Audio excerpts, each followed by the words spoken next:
미국 연방준비제도가 베이비 스텝을 밟는 등 긴축 기조를 이어간다고 발표했습니다. 이달 말 예정돼 있는 한국은행의 금통위에선 이창용 한국은행 총재가 최종 결정권을 갖게 될 것이란 전망입니다. 미 연준이 긴축 강도를 조절할 수 있다는 가능성이 제기되며 우리 증시도 상승 마감에 성공했습니다. 하지만 증권가에선 네이버와 카카오 등 이른바 성장주들이 추세적으로 상승하기엔 이르다는 분석이 나옵니다. 삼성전자가 갤럭시 S23 시리즈 신제품을 공개했습니다. 2억만 화소 카메라를 탑재해 어두운 곳에서도 선명한 사진을 찍을 수 있게 됐습니다. LG에너지솔루션이 미국 시장에 배터리 모듈을 대규모로 공급하게 됩니다. 이를 바탕으로 북미 전기차 시장 공략에 더욱 속도를 낸다는 목표입니다. 센 경제 라이브 출발합니다.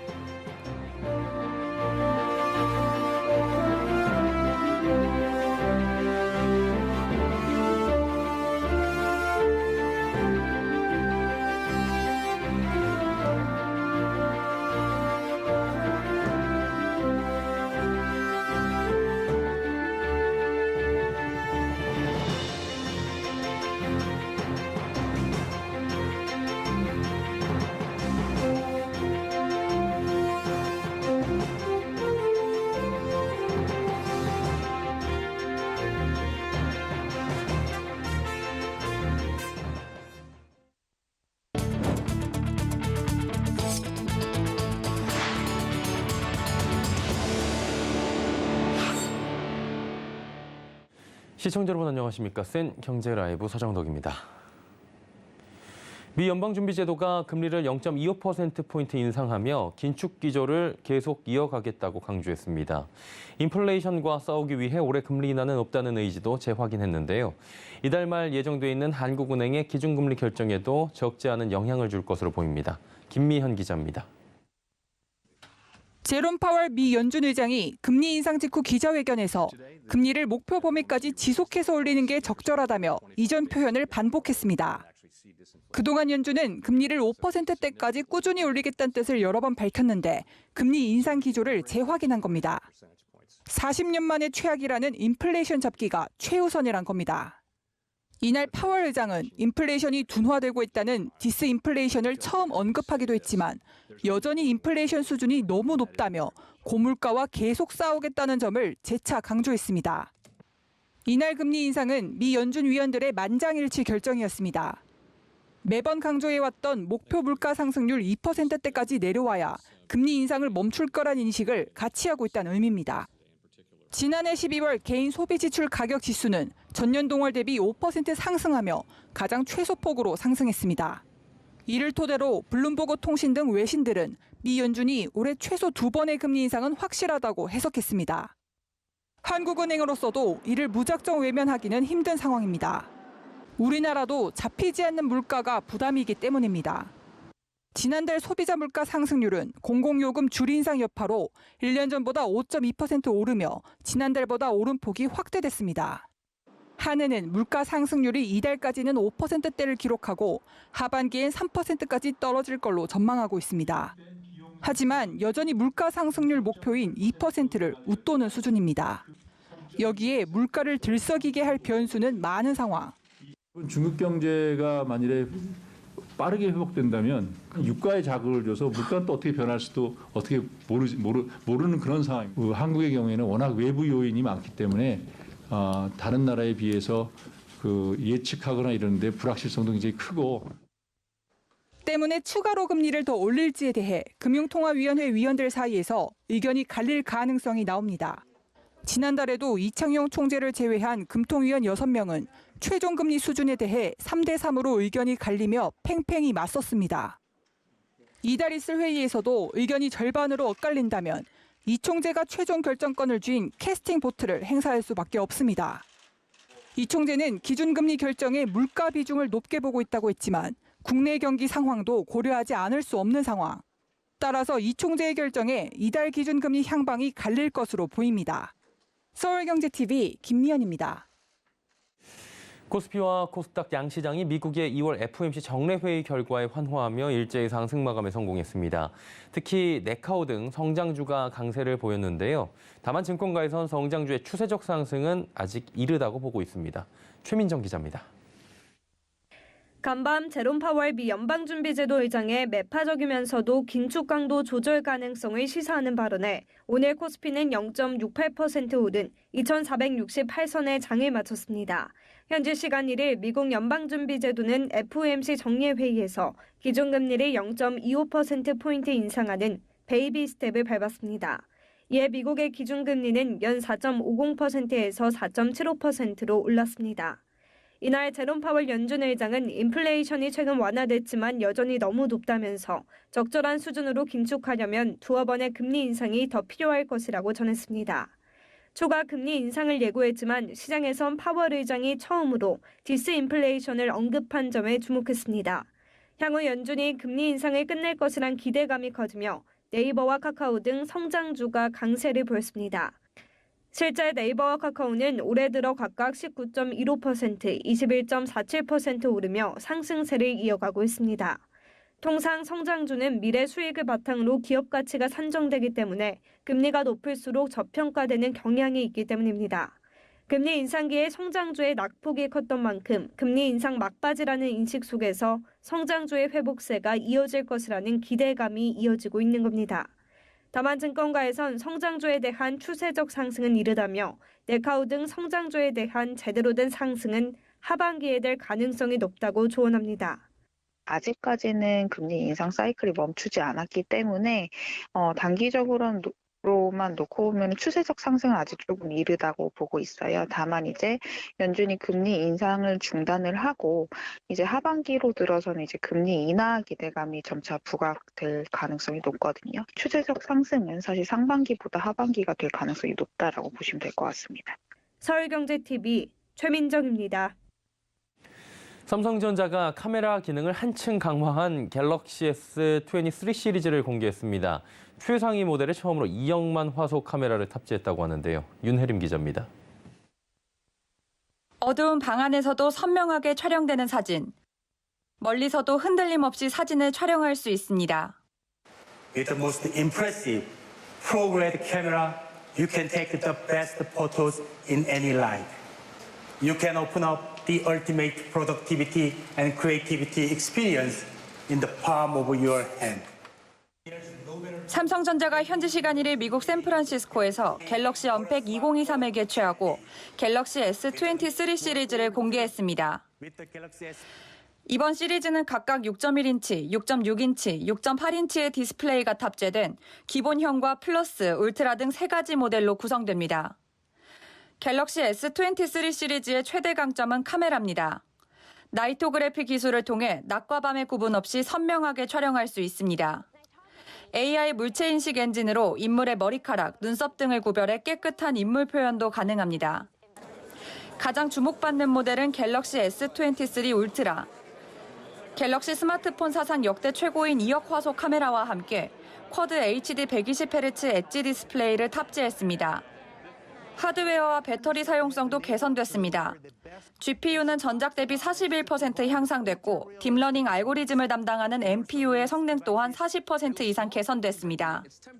갤럭시 S23 울트라에는 5000A의 대용량 배터리를, S23와 S23 플러스는 전작 대비 200A씩 늘어난 3900A, 4700A 배터리가 탑재됩니다. 색상은 팬텀 블랙, 크림, 그린, 라벤더 4가지로 출시됩니다. 갤럭시 S23 시리즈는 오는 17일부터 한국을 포함한 전 세계 시장에 순차적으로 출시되며 국내는 이달 7일부터 13일까지 사전 판매를 진행합니다. 서울경제TV 윤혜림입니다. LG에너지솔루션이 고성장이 예상되는 미국 전기 상용차 시장에 대규모 배터리 모듈을 공급하게 됩니다. 고성능 상용차 5만 대 이상을 생산할 수 있는 규모라 빠르게 시장 지배력을 높일 것으로 기대되는데요. 박세아 기자입니다. LG에너지솔루션이 배터리팩을 제조 판매하는 미국 업체 FEPS와 전기차 배터리 모듈 장기 공급 계약을 맺었습니다. 내년부터 FEPS에 19GW시 규모의 배터리 모듈을 공급할 예정인데 이는 전기 상용차 약 5만 대 이상을 생산할 수 있는 규모입니다. 고성능 전기차로 따지면 약 27만 대를 생산할 수 있는 양입니다. FEPS는 LG엔솔로부터 배터리 모듈을 공급받아 팩으로 조립한 뒤 대형 버스와 트럭 등 북미 전기 상용차 업체에 판매하게 됩니다. 업계에 따르면 전기상용차 배터리 시장은 작년 37기가와트시에서 2030년 최대 574기가와트시까지 증가할 것으로 전망되고 있습니다. 이 시장은 승용차 시장과 비교해 규모는 작지만 차량 한 대당 배터리 탑재량이 많고 장기 공급 계약이 가능해 전기 승용차 대비 가격이 50% 이상 높게 책정됩니다.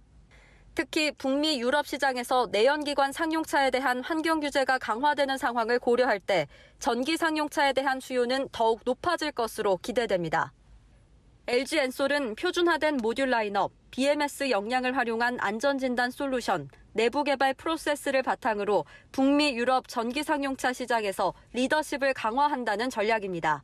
LG 엔솔 관계자는 FEPS와의 파트너십은 성장 가능성이 높은 전기 상용차 시장 선점의 신호탄이라며 배터리 셀부터 모듈, 팩, BMS 등 배터리 전 분야에서 축적한 역량으로 고객 가치를 실현해 나가겠다고 밝혔습니다.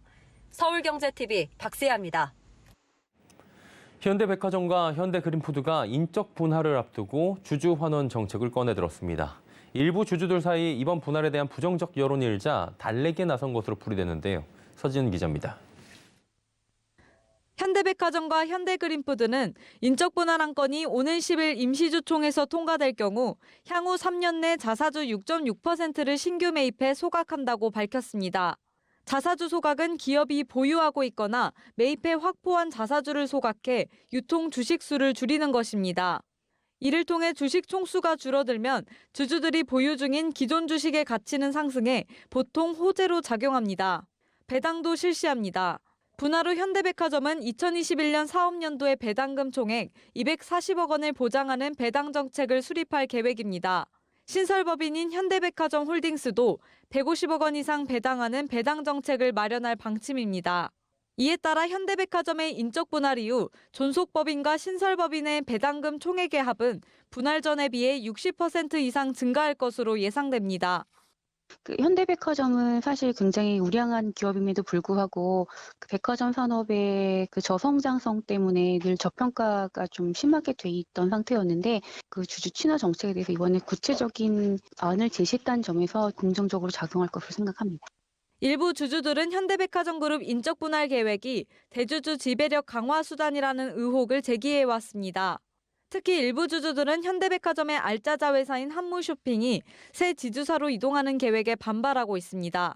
현대백화점 매출이 30% 이상을 차지하는 자회사를 떼어내면 기존 현대백화점 가치에 영향이 불가피하다는 겁니다. 약 일주일 앞으로 다가온 임시주총에서 분할 계획이 승인될 경우 존속법인의 변경 상장과 신설법인의 재상장은 오는 4월로 예정됐습니다. 인적 분할을 앞둔 현대백화점 그룹이 주주 친화 정책을 밝힌 가운데 소액 주주들의 마음을 돌리는 수단으로 작용할 수 있을지 주목됩니다. 서울경제TV 서지은입니다.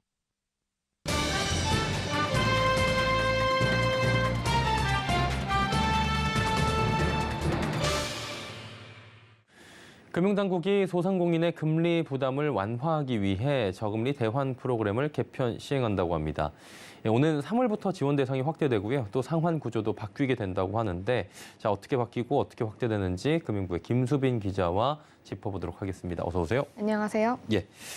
정부가 현재 시행 중인 저금리 대환 프로그램부터 알아봐야 될 텐데요. 이 부분부터 설명해 주시죠. 네, 저금리 대환 프로그램은 금융위원회가 지난해 9월부터 자영업자와 소상공인의 금리 부담을 덜기 위해 실행하고 있는 정책 금융입니다. 정확히는 코로나19로 피해를 본 시점으로는 지난해 5월 말 이전 대출을 받은 자영업자 중 금리 연 7% 이상의 사업자 대출이 대상입니다. 일정 한도 내에서 저금리 1, 2년 차에 최대 5.5% 금리로 바꿔주는 내용입니다. 금융위에 따르면 프로그램 시행 이후 올해 1월 말까지 자영업자의 고금리 사업자 대출은 약 7,300건, 금액으로는 약 2,700억 원인데요. 연 6.5% 이하 저금리 대출로 전환이 됐습니다. 프로그램을 이용 중인 자영업자의 기존 대출 금리는 평균 12% 수준입니다. 즉 저금리 대환을 통해 연간 5%포인트 이상의 이자 부담을 경감받게 된 셈입니다. 예. 그리고 금융위원회가 이 저금리 대환 프로그램을 개편했다고 하는데 대상자하고 한도 확대에 나섰다고 하는데 맞습니까? 네, 그렇습니다. 원래는 코로나19로 피해를 본 자영업자만이 이용 대상이었는데요. 다음 달 초부터 코로나19 피해를 입지 않은 자영업자 소상공인도 이 프로그램을 이용할 수 있게 됐습니다. 차주별 한도는 개인 1억 원, 법인 2억 원으로 기존의 2배로 커집니다. 본 프로그램을 이용하고 있던 자영업자도 늘어난 한도 여유액 내에서 추가 이용이 가능합니다. 상환 구조도 바뀝니다. 금융위는 2년 거치 3년 분할 상환에서 3년 거치 7년 분할 상환으로 바꾸기로 했습니다. 이렇게 되면 대환대출 원금 1억 원 기준 월 상환액 부담이 직전 대비 159만 원 줄어들 전망입니다. 예를 들어 상환액이 278만 원가량이 된다면 약 119만 원까지 줄어들게 되는 겁니다. 여기에 신청기 한도 내년 말까지 1년 연장됐습니다. 또 올해 하반기부터는 자영업자의 신용대출도 대환 대상에 포함이 될 방침입니다. 한도는 2천만 원이 될 전망인데요. 다만 체납 이력이 있거나 현재 상환 능력이 없다면 대환에 제한이 있을 수 있습니다.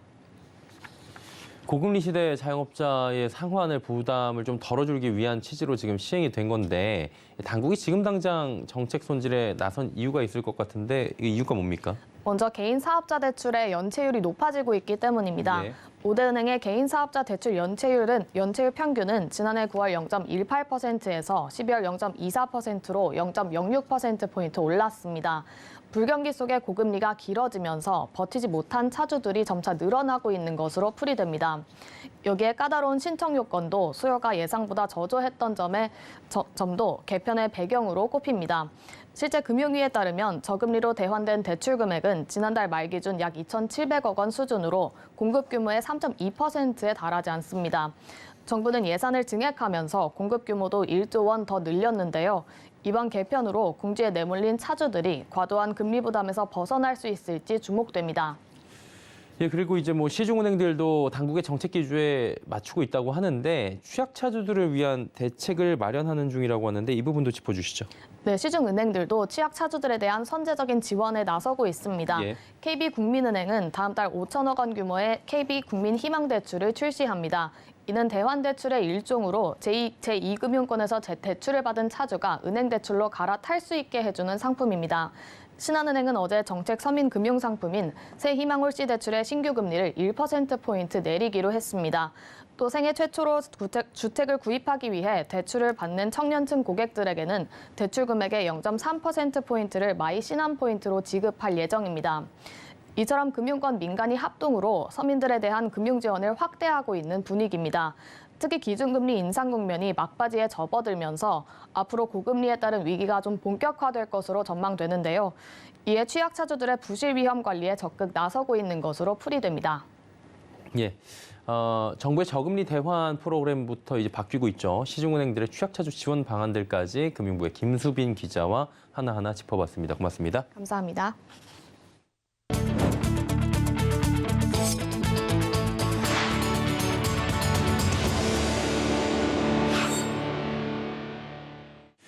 정부가 허술한 전세금 반환 보증 제도에 대해 빌라왕 사태 원흉으로 지목하고 본격적 손질에 들어갔습니다. 이미 사기를 당한 피해자들에 대한 지원책도 내놨다고 하는데요. 이지영 기자입니다. 오는 5월부터 전세가율 90%가 넘는 주택은 전세금 반환 보증 보험에 가입할 수 있게 됩니다. 또 전세 사기에 가담한 공인중개사와 감정평가사에 대한 처벌 수위도 높아집니다. 국토교통부는 오늘 오전 정부 서울청사에서 부동산 관계장관 회의를 열고 이 같은 전세 사기 예방 및 피해 지원 방안을 발표했습니다.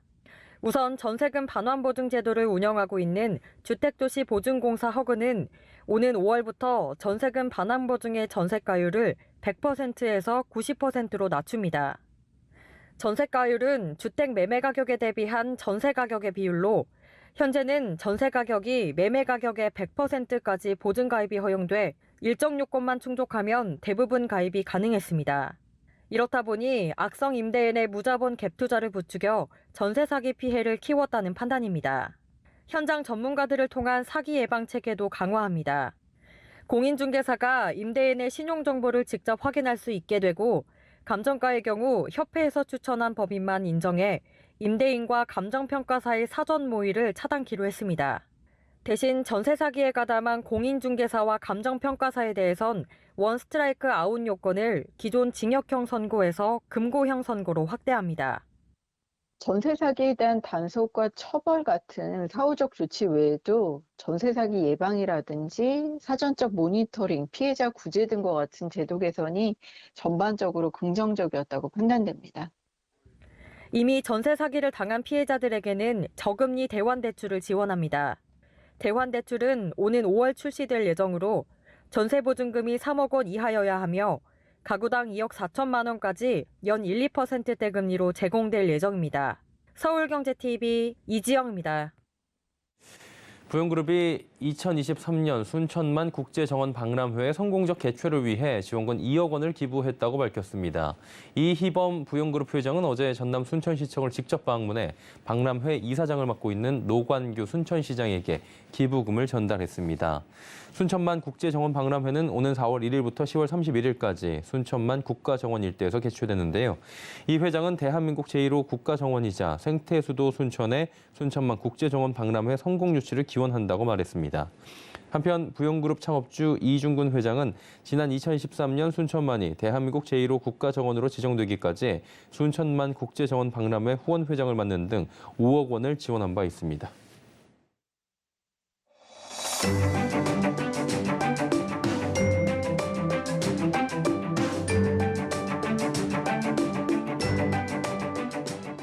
안녕하세요. K웨더 라이프스타일 레보 박성훈입니다.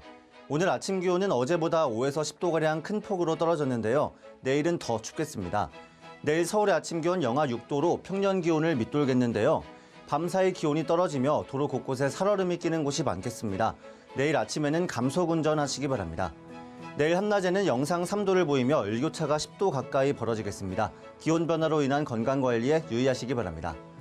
내일 전국 하늘에는 구름 많은 가운데 미세먼지가 탁해지겠습니다.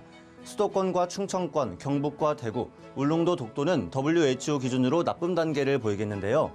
대기가 정체하면서 미세먼지는 더 심해지며 그 밖에 전국으로 확산되겠습니다. 내일부터 주말 동안에는 보건용 마스크를 꼭 착용하시기 바랍니다. 다음은 자세한 지역별 내일 기온입니다.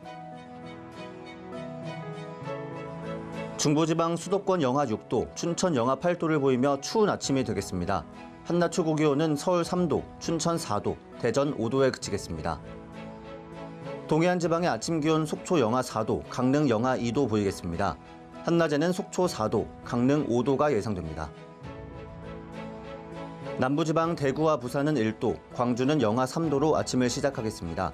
한낮 최고 기온은 대구와 부산 10도, 광주 5도, 제주는 7도가 예상됩니다. 전해상 구름 많은 가운데 물결은 동해에서 약간 높게 일겠습니다. 일요일 서울의 최저기온 영하 3도를 보이며 추위가 조금 누그러들겠습니다. 날씨였습니다. 생경제라이브 저희가 준비한 소식은 여기까지입니다. 편안한 저녁 시간 보내시길 바랍니다. 고맙습니다.